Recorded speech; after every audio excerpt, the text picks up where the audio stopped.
یہ نسخہ چھپا ہے نسخہ سلطانیہ کی کاپی سے. نسخہ سلطانیہ تھا سلطان عبدالحمید الثانی جو ترکوں کا عثمانی سلطنت کا آخری خلیفہ تھا.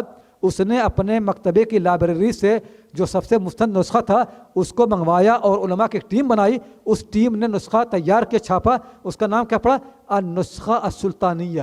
نسخہ سلطانیہ جو ہے یہ مبنی ہے کس پر؟ اس کے لائبریری کے نسخے پر. اس کا نام ہے النسخۃ الیونینیہ. نسخہ یونینیہ ہے شیخ شرف الدین ابو الحسین الیونینی رحمۃ اللہ علیہ کا, جو 8ویں صدی ہجری کے امام تھے. انہوں نے کیا کیا؟ کریمہ مروزیہ جو خاتون ہیں ان کی جو بخاری کا ان کا نسخہ تھا اسی کو بنیاد بنا کر کے اس نسخے کو انہوں نے ایڈٹ کیا. آج دنیا میں قرآن کے بعد سب سے صحیح کتاب جو مسلمان پڑھتے ہیں وہ نسخہ ایک عورت کا ہے, مردوں کا نہیں ہے. سب سے صحیح کتاب میں بھی ہم عورتوں کے محتاج ہیں. عورتوں کو ہمیں احسان ماننا چاہیے. احسان فراموشی اس دین میں کفر ہے. بجائے اس کے کہ ہم عورتوں کا اعتراف کریں, ان کا احترام کریں اور ان کا شکریہ ادا کریں, ہم ان کی ناشکری کرتے ہیں. اور آج عورتوں کی ہم نے بخاری پڑھنے سے محروم کر دیا ہے, جبکہ عورتوں ہی نے بخاری کو پھیلایا. عورتیں ہی بخاری کی بڑی امام تھی. یہ خاتون جو کریمہ مروزیہ تھی ان سے بخاری پڑھنے والے اگر آپ نام سنیں حیران رہ جائیں گے. اس زمانے بخاری کے سب سے بڑے عالم, سب سے بڑے محدث ہیں خطیب البغدادی. خطیب البغدادی نے بخاری شریف کریمہ المروزیہ سے پڑھی ہے. دوسرے بڑے عالم ہیں سمعانی, مرو کے رہنے والے ہیں. وہ مکہ مکرمہ آئے, کریمہ مروزیہ سے انہوں نے پوری بخاری پڑھی. اور بے شمار لوگوں نے, میں سب کے نام دیے ہیں, کتنے سینکڑوں لوگوں نے بخاری شریف کریمہ المروزیہ سے پڑھی ہے. بخاری کا سب سے صحیح نسخہ کریمہ مروزیہ کا ہے. یہی نہیں, آپ کو میں بھی بتا دیتا ہوں, بخاری کی سب سے اونچی سند عورتوں کی ہے. آپ لوگ جانتے ہو کہ سند کس کو سند کہتے یہ ہیں کہ میں نے بخاری سے اپنے استاد سے پڑھی, ہمارے استاد نے اپنے استاد سے پڑھی, انہوں نے اپنے استاد سے پڑھی, انہوں نے اپنے استاد سے, یہاں تک کہ امام بخاری تک. میرے پاس دنیا کی ساری سند الحمدللہ موجود ہے. دیوبند کے, سہارنپور, ندوے کی, مراکش کی, شام کی, ہر جگہ کی سندیں جات علی میں تقریباً 600-700 شیوخ میرے ہیں. دیوبند اور ندوے کی سند اگر آپ دیکھیں گے تو دیوبند اور ندوے کے جو شیخ حدیث لوگ ہیں ان کے درمیان امام بخاری کے درمیان تقریباً 20 واسطے بنتے ہیں, 22 واسطے بنتے ہیں. دیوبند میں بھی, سہارنپور میں بھی, ندوے میں کتنے واسطے ہیں؟ 22 واسطے.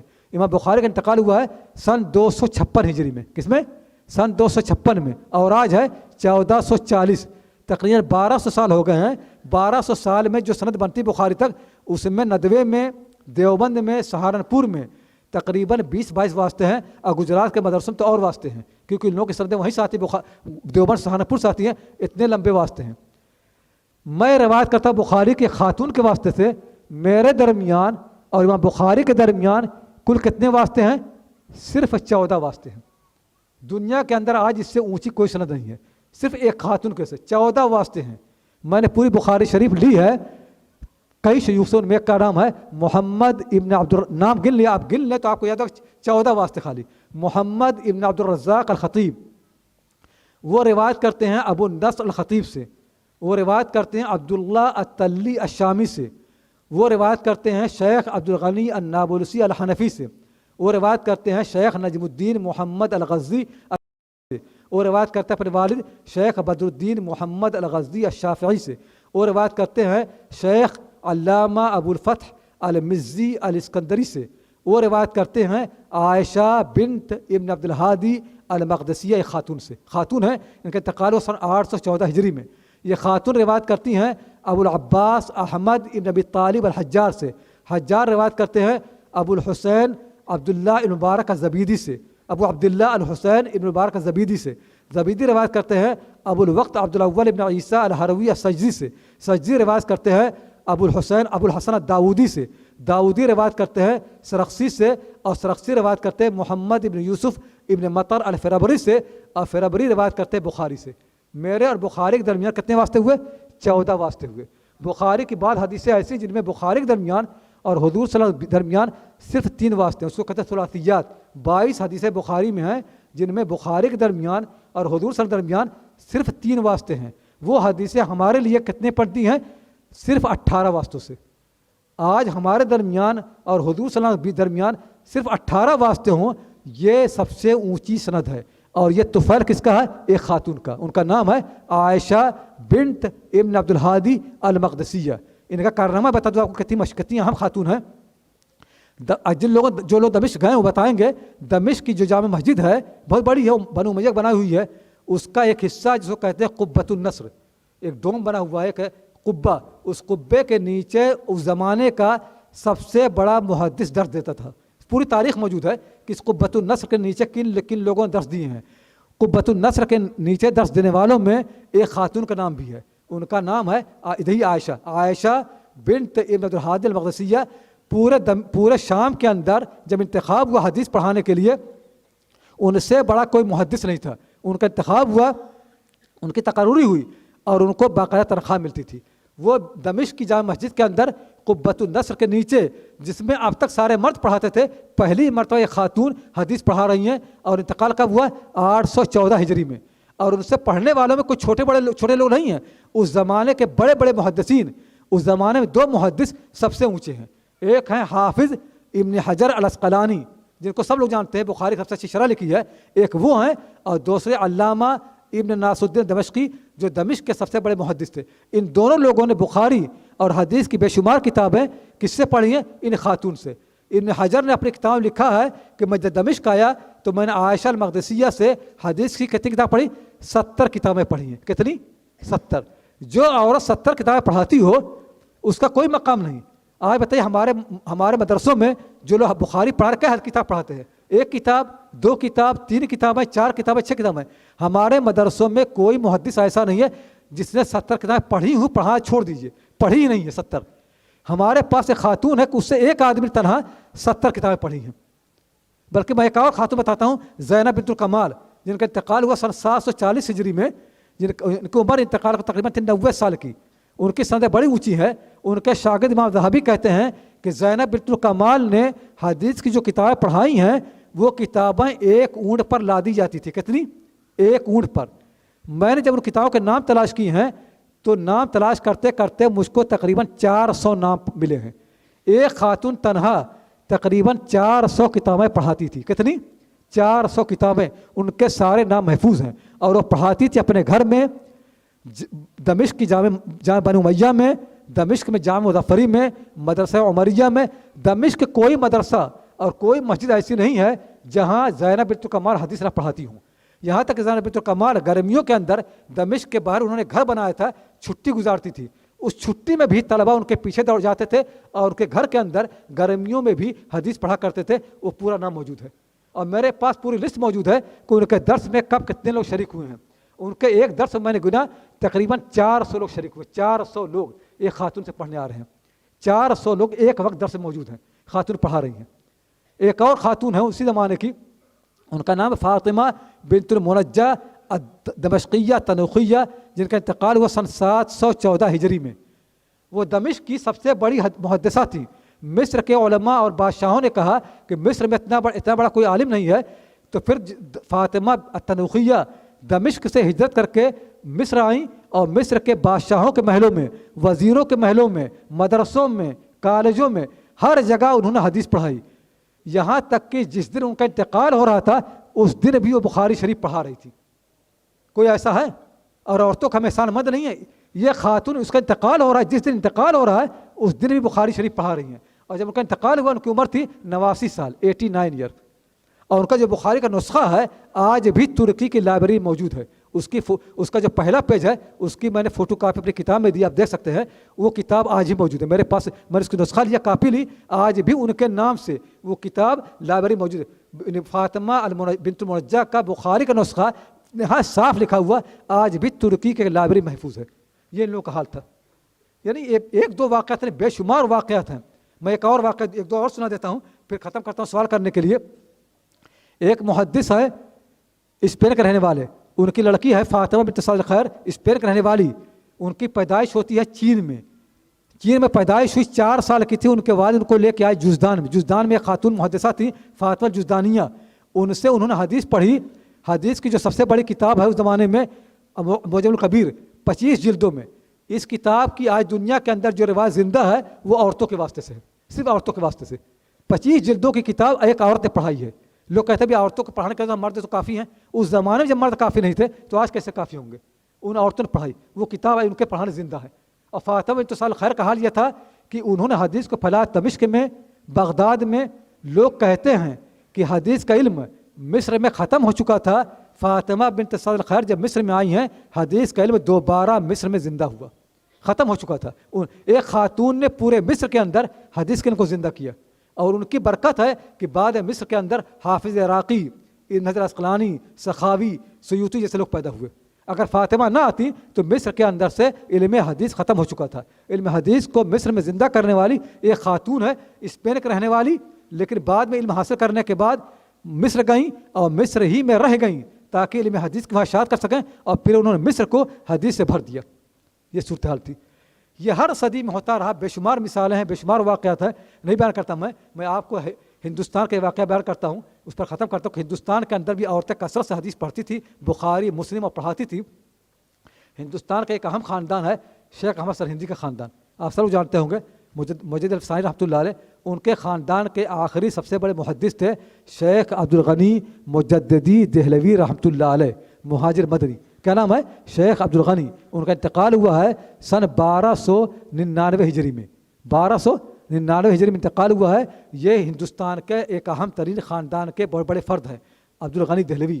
یہ شاگرد ہیں شاہ محمد اسحاق دہلوی کے. سب سے بڑے شاگرد کس کا ہے؟ شاہ محمد اسحاق دہلوی کے. اور شاہ محمد اسحاق دہلوی شاگرد ہیں شاہ عبدالعزیز دہلوی کے, اور شاہ عبدالعزیز شاگرد ہیں شاہ ولی اللہ دہلوی کے. تو ہندوستان کی سب سے اونچی سند کون ہے؟ شاہ عبدالغنی. ہندوستان کے اندر دیوبند جو علم حدیث آیا ہے دو آدمیوں سے, ایک مولانا محمد قاسم نانوتوی اور دوسرے مولانا رشید گنگوہی. یہ دونوں آدمی حدیث میں شاگرد ہیں شاہ عبدالغنی دہلوی کے. دونوں آدمی, دونوں کی سندیں کس سے ہیں؟ شاہ عبدالغنی دہلوی رحمۃ اللہ علیہ سے. آپ دیکھ لیجیے, چھپی ہوئی ساری سندیں. شاہ عبدالغنی دہلوی رحمۃ اللہ علیہ بعد میں ہندوستان سے مدینہ ہجرت کر کے چلے گئے. وہاں پر ان کی بیٹی پیدا ہوئی امۃ اللہ بنت عبدالغنی الدہلویہ. انہوں نے اپنے والد سے حدیث کی ساری کتابیں پڑھی اور بڑی اجازتیں لی اور بڑے زمانے کی محدثہ ہو گئی. ان کا انتقال ہوا سن 1355 ہجری میں. ان کے شاگردوں میں ہیں پاکستان کے بہت بڑے عالم مولانا محمد یوسف بن نوری رحمۃ اللہ علیہ, جو ترمذی کی شرح لکھی ہے, بنوری مدرسہ بنایا ہے. ان کے مولانا انور شاہ کشمیر کے شاگرد ہیں. وہ شاگرد حدیث میں کس کے ہیں؟ انہوں نے اجازت لی ہے امۃ اللہ بنت عبدالغنی الدہلویہ سے. امۃ اللہ بنت عبدالغنی دہلویہ سے ہمارے اساتذہ سے بہت سے لوگوں نے سند لی ہے. ان کا ایک واقعہ بیان کرنا چاہتا ہوں. حدیث میں ایک چیز اس کو کہتے ہیں مسلسلات. مسلسل اس کو کہتے یہ ہے کہ حدیث کی روایت کبھی کہ محدثین کسی خاص لفظ اور کسی خاص عمل کے ساتھ کرتے ہیں. مثلا ایک حدیث اس کو کہتے ہیں مسلسل الاولیہ. مسلسل الاولیہ کے معنی یہ ہیں کہ یہ حدیث میری سب سے پہلی حدیث ہے میرے استاد سے, ان کی سب سے پہلی ان کے استاد سے آخر تک, جس کو کہتے ہیں مسلسل بالاولیہ. ایک حدیث ہے مسلسل بالمحبہ, جس میں استاد اپنے شاگرد سے کہتا ہے کہ مجھے تم سے محبت ہے. اس کے استاد نے کہا تھا مجھے تم سے محبت ہے حضور صلی اللہ علیہ وسلم. اس کو کیا کہتے ہیں؟ مسلسل بالمحبہ. ایک حدیث وہ ہے کہ حضور صلی اللہ علیہ وسلم جب پڑھائی تھی تو اپنی داڑھی پکڑ کر کے اپنے شاگرد, اس کو کہتے ہیں مسلسل بقبض اللحیہ. تو ایک کے بعد چلتی رہی. امۃ اللہ دہلویہ جو ہے یہ کیا ہیں؟ عورت خاتون ہیں. عورتوں کی داڑھی ہوتی ہے نہیں, لیکن عورتوں کی حدیث کی محبت دیکھیے. ان کے شاگرد فادانی کہتے ہیں کہ جب ہم لوگ امۃ اللہ دہلویہ کے پاس حدیث پڑھنے آئے تو انہوں نے اپنے ہاتھ سے ساری اجازتیں لکھی, یہاں تک کہ مسلسلات بھی ہمیں پڑھائی. جب حدیث مسلسل بقبض اللحیہ آئی, داڑھی پکڑنے والی حدیث, تو ان کی داڑھی تو نہیں تھی لیکن داڑھی کی جگہ اپنا ہاتھ رکھ کر کے انہوں نے وہ حدیث ہمیں پڑھائی. یہ عورتوں کا شوق ہے, عورتوں کا حدیث محبت. اسی لیے امام ذہبی اور بڑے بڑے محدث کہتے یہ ہیں کہ حدیث کے اندر سینکڑوں مرد ایسے ہیں جنہوں نے جھوٹی حدیثیں گڑھی ہیں, حدیث میں جھوٹ بولا ہے. ہمارے سامنے ایک بھی عورت ایسی نہیں ہے جس نے حدیث میں کوئی جھوٹ بولا ہو. آج تک کسی عورت نے کوئی حدیث نہیں گھڑی, جبکہ عورتوں نے ہزاروں حدیث روایت کی ہیں. انہیں کہ ایک دو, میری کتاب کے اندر 10,000 عورتیں ہیں, ہزاروں عورتوں نے حدیث روایت کی ہے. اتنے بڑے مجمع, اتنے بڑے علماء ہیں, کوئی آدمی کسی ایک عورت کا نام لے لے کہ ایک عورت نے ایک حدیث گھڑی ہو.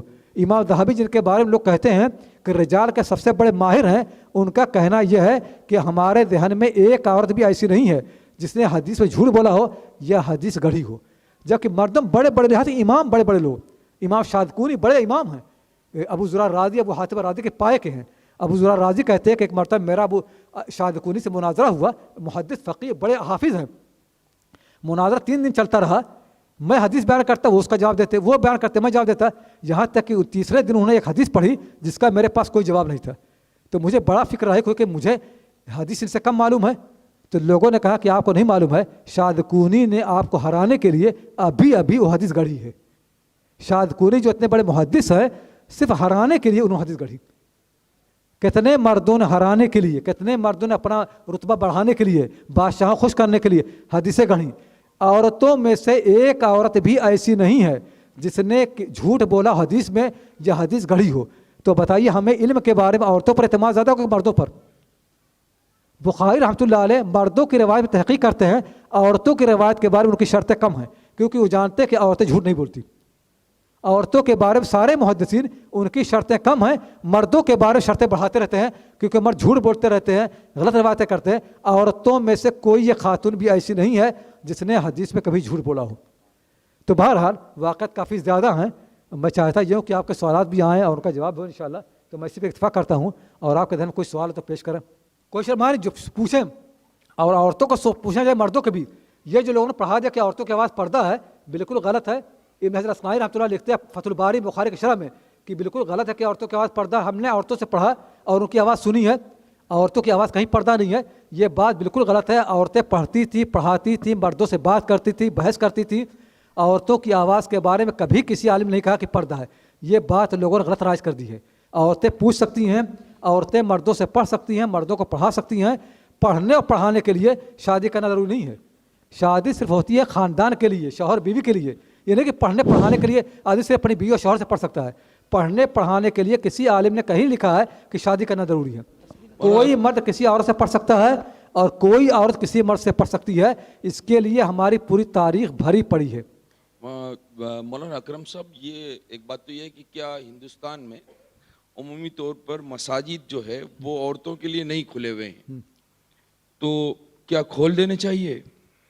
بھائی میرا کہنا یہ ہے کہ ابھی ہمارے یہاں بہت سے علماء ہیں, ان کا ذہن واضح نہیں ہے کہ عورتیں مسجد میں آ سکتی ہیں. تو پہلے ان کو قائل کرنا ضروری, ورنہ لڑائی شروع ہو جائے گی. اور آسان راستہ یہ ہے کہ ان مردوں کو, ان علماء سے آپ کہیں کہ آپ مکہ مکرمہ جاتے ہیں, حرم میں جاتے ہیں, حرم میں عورتیں نماز پڑھتے نہیں پڑھتی, مرد بھی پڑھتے ہیں, مسجد نبوی میں پڑھتے ہیں.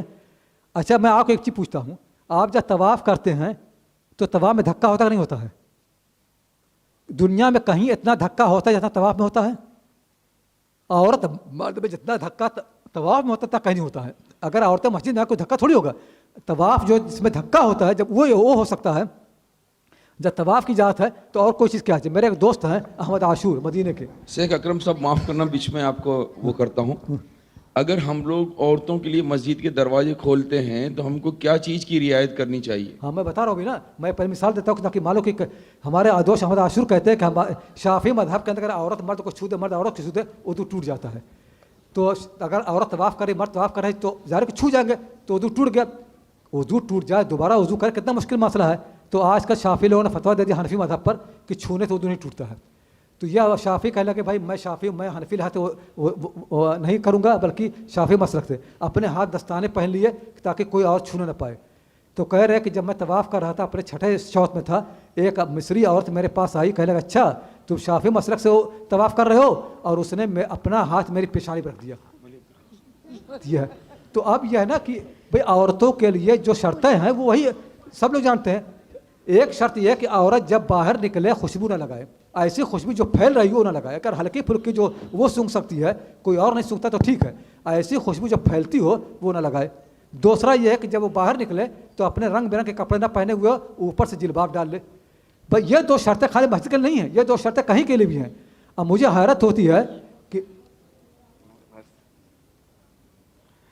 تو مولانا آپ کا کہنا ایسا ہے کہ علماء کرام اگر قائل نہ ہو تو ہم قائل کیسے کریں ان کو؟ تو وہی بتا رہا ہوں میں کہ میرا عرض کرنا یہ ہے کہ یہ مسئلہ یہ ہے کہ جو شرطیں عورتوں کو مسجد میں آنے کی ہیں وہی شرطیں عورتوں کو کہیں بھی جانے کی ہیں. مجھے حیرت ہوتی ہے کہ جو علماء یہ کہتے ہیں کہ عورتیں مسجد میں نہیں آ سکتی ہیں, ان کی عورتیں خود بازاروں میں جاتی ہیں, یونیورسٹیوں میں پڑھتی ہیں, اسکولوں میں جاتی ہیں, کالجوں میں جاتی ہیں, سفر کرتی ہیں, ہر جگہ جاتی ہیں, مسجد نہیں آ سکتی. حالانکہ ہر جگہ جانے کی جو شرط ہے وہی مسجد کی ہے. مسجد کی شرط کوئی الگ سے نہیں ہے. ان زمانے جس زمانے میں لوگ عورتیں مسجد میں منع کر دی گئی تھی وہ کہیں بھی نہیں جا سکتی تھی. تو مسجد میں جانے سے روکنے کی سرے سے کوئی دلیل نہیں لوگوں کے پاس. میں نے کتاب انگریزی میں لکھی ہوئی ہے, وہ کتاب میں نے دی ہوا ہے اس بھائی کو, اس کو اگر کوئی لوگ چاہے پڑھ, اس میں سارے میں نے دلائل دے دیے ہیں کہ کس طرح سے ہمیشہ ہر زمانے, یہاں تک حنفی مسلک کے لحاظ سے بھی عورتیں مسجد میں جاتی تھیں. اگر کسی کو معلوم کرنا ہو تو اس کتاب میں لکھا ہوا ہے, اور میں اگر چاہیں تو میں بتا بھی سکتا ہوں کہ امام حنیفہ رحمۃ اللہ علیہ کے شاگردوں اور ان کے بعد کے لوگوں نے ہمیشہ ہر دور میں مسجدوں کو عورتوں کو مسجدوں میں آنے کی اجازت دی ہے. ہم نے اس کو سمجھا ہی نہیں, اور ہم نے کوشش کی کہ اس کو سمجھیں.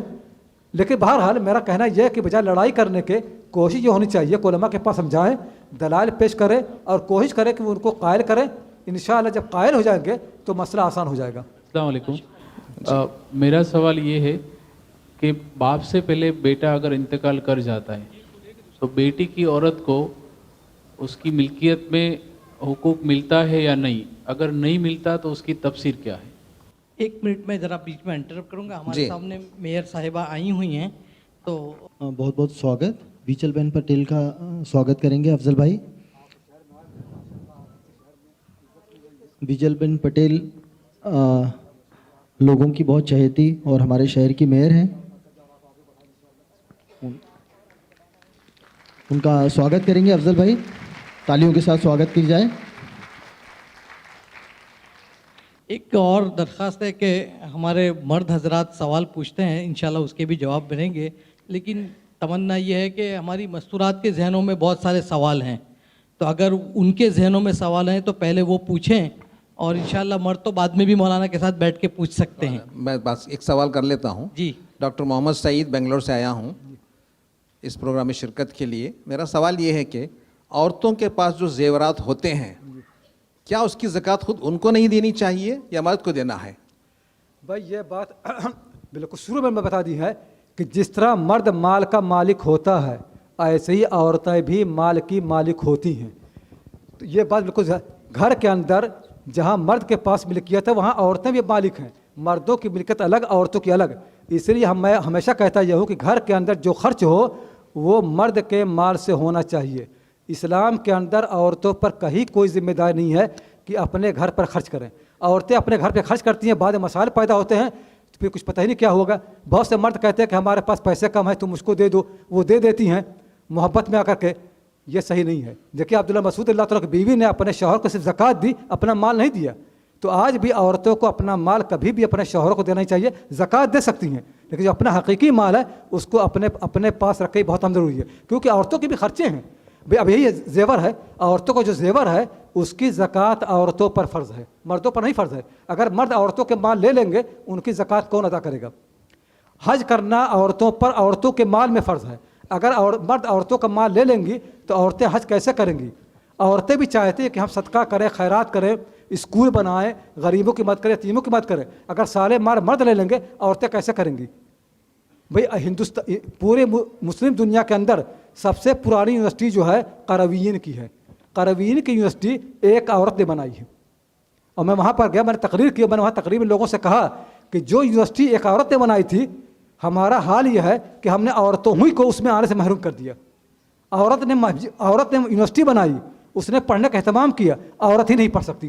یہ ہم نے صورتحال کر دی ہے. تو پہلی بات یہ واضح ہونی چاہیے کہ ہر گھر کے اندر مال کا کیا, مرد کا کیا مال ہے, عورت کیا ہے, یہ دونوں الگ الگ ہونا چاہیے. اگر الگ الگ نہیں ہے تو ہمیشہ مسائل پیدا ہوں گے. مرد کو یہ حق حاصل نہیں ہے کہ عورت کا مال لے, اور عورت کو یہ حق حاصل نہیں ہے کہ بغیر مرد کی مرضی کے اپنی خواہشات میں اس کا مال خرچ کرے. جو ضرورت ہو تو ٹھیک ہے خواہشات میں, اور مرد کو قطعی حق حاصل نہیں ہے کہ عورتوں کا مال لے, کیونکہ عورتوں کے اوپر مردوں پر خرچ کرنے کی سرے سے کوئی ذمہ داری نہیں ہے. تو اگر یہ بات واضح ہوگی تو آئندہ عورتیں اپنے مال کی زکوٰۃ بھی دیں گی, اپنا حج بھی کریں گی, صدقہ و خیرات بھی کریں گی, نیکیاں بھی کریں گی. لیکن جب ہم ان سے سارا مال لے لیتے ہیں تو وہ کہاں زکوٰۃ دیں گی؟ السلام علیکم. میرا سوال یہ تھا آپ سے کہ اگر کوئی عورت بزنس کرتی ہے اور بزنس کے ذریعے اس کو گھر سے باہر جانا پڑتا ہے یا ایک گاؤں سے دوسرے گاؤں جانا پڑتا ہے, اور گھر میں اگر چھوٹے بچے ہیں تو محرم ساتھ میں نہیں آ سکتے, تو کیا یہ ضروری ہے کہ اس کا ہسبینڈ یا بیٹا وہ ساتھ لے کے ہی جائے؟ وہ اکیلی بزنس کے ذریعے جا سکتی ہے؟ اگر وہ سکسم ہے, اپنے آپ کو اچھے سے سنبھال سکتی ہے, تو وہ بزنس کے تھرو باہر جا سکتی ہے یا نہیں جا سکتی؟ ایک بات یاد رکھنی چاہیے کہ شادی اور بیاہ جو ہوتا ہے شوہر اور مرد, اس کی بنیادی وجہ یہ ہے کہ بعد میں خاندان بنے, بچے پیدا ہوں, ان کی پرورش ہو.